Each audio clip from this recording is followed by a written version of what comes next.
And ఈ మధ్యకాలంలో నా పిల్లలకి ఏదైతే ఇవ్వకూడదు అనుకుంటున్నానో, మా జనరేషన్తోనే చనిపోవాలనుకుంటున్నానో అవి మనం అంతం చేయాలి. ఆ టాపిక్ క్లుప్తంగా చెప్పేస్తాను. ఈ మధ్య నెట్లో చూస్తున్నాను, బాధాకరం విషయం ఏంటంటే అందరూ నలుగురు కులపోలు కలిసి ఒక సినిమా చేస్తున్నారు, అది చేస్తున్నారని ట్రెండ్ సాగిస్తున్నారు. సినిమా ఒక కులంది కాదండి, సినిమా ఒక కులంది కాదు. అది ఎప్పుడు గుర్తుపెట్టుకోండి. సినిమా అనే కళ తల్లికి తన క్యాస్ట్ చూడదు, కులం చూడదు, గోత్రం చూడదు. మా కులం సినిమా, మా గుడి సినిమా థియేటర్ అండి.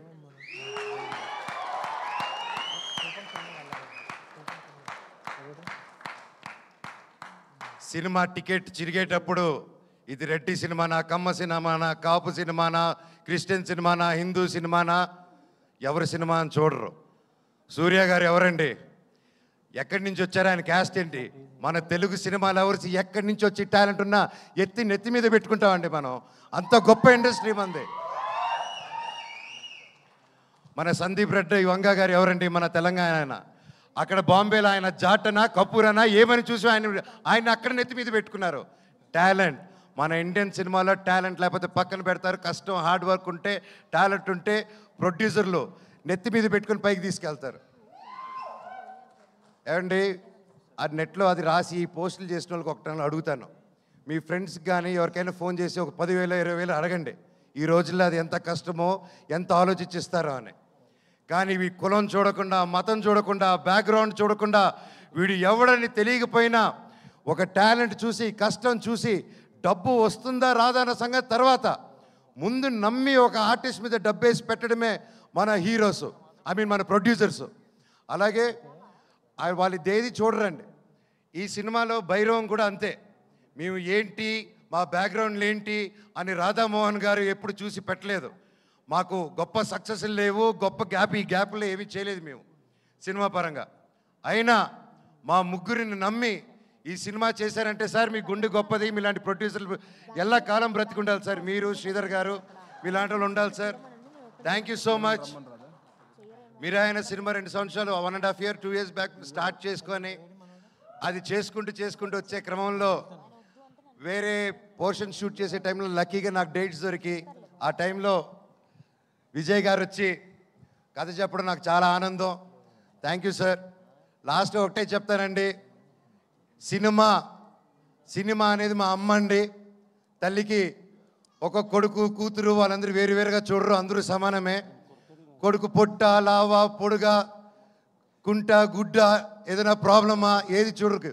తల్లికి బిడ్డే ప్రాణం పెట్టి చూసుకుంటుంది. సినిమా కూడా అంతే. మా తల్లి మేమందరూ సమానం. దయచేసి కులాలు గోత్రాలు ఇవన్నీ మా ఇండస్ట్రీలోకి తేకండి. అది రాదు, మేము రానివ్వం కూడా, రేపు మా పిల్లలకి ఇవ్వము.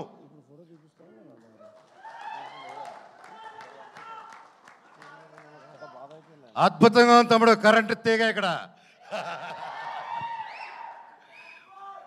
అలాగే ఈ మధ్యకాలంలో బాయ్కాట్ ట్రెండ్ ఒకటి నడుస్తుంది, అది చూశాను. అది చూసి ఎందుకు, బట్ అది నాకు మాట్లాడాల్సిన అవసరం, సో అది చెప్తాను. నాకు అది చెప్పకముందు నా డైరెక్టర్ గారి గురించి ఒకటి చెప్పాలి. విజయ్ గారు ఇది most confident, most hard working, most మనసు పెట్టి డెడికేటెడ్గా ఒక అబద్ధాలు చెప్పకుండా 10 మందికి సేవ చేసుకుంటూ బ్రతికేదే మా డైరెక్టర్ గారు అండ్ హిస్ టీమ్. ఇప్పుడు మా డైరెక్టర్ గారిని ఎప్పుడో ఎవరో ఏదో పోస్ట్ పెట్టారో పెట్టలేదో తెలియదు, హ్యాక్ అయింది అంటున్నారు. సో అలాంటిది ఒక ట్రెండ్ది తీసుకొచ్చి దాన్ని ఒక ట్యాగ్ చేసి ఇంతమంది కష్టపడిన సినిమాని, ఆ పోస్ట్ నిజమో కాదో తెలియదు, ఆ తెలియని కూడా ఆయన అలా ట్యాగ్ చేసి, ఆయన ఒకటి చెప్తానండి ఈరోజు సభాముఖంగా, నేను లేకపోతే నేను చెప్పను అలాగా. ఆయన పవన్ కళ్యాణ్ గారికి, చిరంజీవి గారికి వీరాభిమాని అండి. ఆయన కానీ అనిల్ రావుపూడి గారు కానీ, రేపు అనిల్ రావుపూడి గారి సినిమా తీస్తున్నారు, చూడండి ఏ రేంజ్లో తీస్తున్నారో, నాకు తెలిసి ఎంత బాగా తీస్తున్నారో. మాకు ఒక ఫ్యాన్ బాయ్ సినిమా ఎలా తీస్తారో, ఒక ఫ్యాన్ బాయ్ ఆయన హీరోతో సినిమా తీస్తే ఎంత బాగా వస్తుందో మనకు తెలుసు. అలాగే ఆయనకి ప్రేమ లేకపోయింటే ఒక 2 సూపర్ హిట్లు ఇచ్చి 3వ సినిమా, ఇంత పెద్ద సినిమా చేసే టైంలో ఆయన వెళ్ళి ఉస్తాద్ భగత్ సింగ్ని 2nd యూనిట్ డైరెక్ట్గా చేస్తాను, నాకు ఒక్క సీన్ ఇవ్వండి పవన్ కళ్యాణ్ గారిని డైరెక్ట్ చేయాలని. ఆయన డబ్బు కోసం చేయలేదు, ఏదో ఒక పేరు వచ్చేయాలని చేయలేదు, అది ఒక ప్యూర్ ప్యాషన్ అండి. ఏమంటే నేను ఒకటే చెప్తాను, ఆయన మెగా ఫ్యాన్స్లో ఒకరు. అండ్ అది నేను గర్వంగా చెప్తాను ఆయన గురించి. ఈరోజు ఒకరిని అభిమానించి ప్రేమించి జీవితాంతం ఆరాధించి అందరూ ఒక గ్యాంగ్గా ఉన్నప్పుడు సడన్గా అందరూ తిరగబడి అందరు నిన్ను ఒక్కడిని చేసి నేను ఒక అన్ని తప్పుడు మాటలు చెప్తుంటే నీ గురించి అది ఎంత కష్టమేస్తుందో, ఎంత ఒక మనిషి క్షీణించిపోతాడో అది పడేవాడికి నాకు తెలుసండి. ఈరోజు మా డైరెక్టర్ గారిది కూడా అదే పరిస్థితి నాకు తెలుసు. గత 2 రోజులుగా ఇంక ఎవరైనా పట్టించుకున్నాడు, ఆయన డోంట్ కేర్ అనే వ్యక్తి. ఆయన సొంత కుటుంబం అనే మెగా ఫ్యాన్స్ ఆయన మీద అంటుంటే ఆయన అలా డల్గా అయిపోతే నేను అది చూడలేకపోతున్నాను. డైరెక్టర్ గారు, మీది మంచి మనసు, మీరేంటో మా అందరికీ తెలుసు.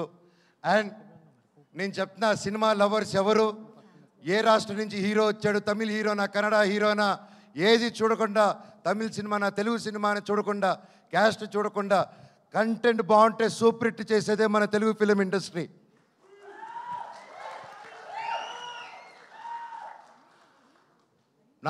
మన మెగా అభిమానులు కూడా, మెగాస్టార్ల అభిమానులు కూడా, మీరు కూడా వీర సినిమా లవర్సు.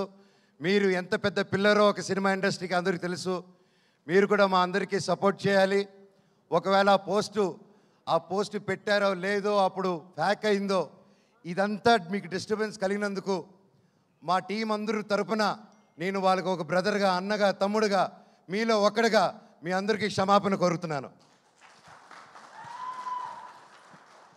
సినిమా ఒక్కరిది కాదండి, ఎంతో వందల మంది చేతులు కలిపితేనే ఒక సినిమా తయారవుతుంది. ఈరోజు మేమంతా కలిపి ఈ స్టేజ్ మీదకి వచ్చాము. మమ్మల్ని మీరు దీవించండి. నాది 9 సంవత్సరాల గ్యాపు, తమ్ముడిది బాబాయిది దాదాపు 4 to 5 years గ్యాప్ వచ్చింది. ఎంతో ఆశతో, ఎంతో ప్రేమతో నేను, మా కుటుంబాలు, ప్రతి ఒక్కరూ ఈ సినిమా గొప్ప విజయం అవ్వాలని 1000 కళ్ళతో ఎదురు చూస్తున్నాం. మీ మీద, దేవుడి మీద ఎంతో నమ్మకం పెట్టుకుని ఉన్నాం. సినిమా చాలా బాగా వచ్చింది, మీరందరూ దీవిస్తారని కోరుకుంటున్నాను. అలాగే నన్ను ఇన్ని సంవత్సరాలైనా ఇంత ప్రేమించిన నా ఫ్యాన్స్కి